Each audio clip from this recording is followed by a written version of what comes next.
আমাদের দ্বিতীয় কর্মসূচি হিসেবে 15, 16, 17 আমাদের রাজ্যের আজকে প্রায় 1100-র কাছাকাছি স্থানে জনকল্যাণ শিবির হচ্ছে।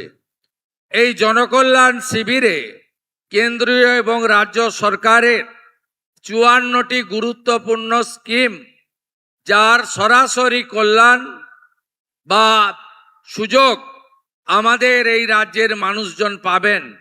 মহিলারা পাবেন, কৃষকরা পাবেন, অসংগঠিত শ্রমিকরা পাবেন, বেকার যুবকরা পাবেন, ছাত্রছাত্রীরা পাবেন এবং সমাজের সমস্ত বর্গ, সমস্ত জায়গার লোকেরা পাবেন।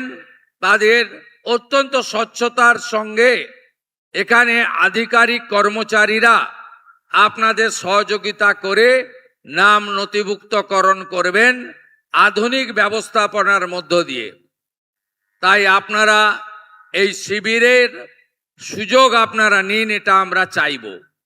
আমরা চাইব একটি স্বচ্ছ তালিকা তৈরি হোক, যে তালিকার মধ্য দিয়ে আমাদের সমাজ কল্যাণে, সমাজের উন্নয়নে, অর্থনৈতিকভাবে পিছিয়ে পড়া লোক, গ্রামে থাকা মানুষ, সেই প্রান্তিক মানুষগুলো যাতে যথাযথ কেন্দ্র এবং রাজ্য সরকারের সুযোগগুলো পান।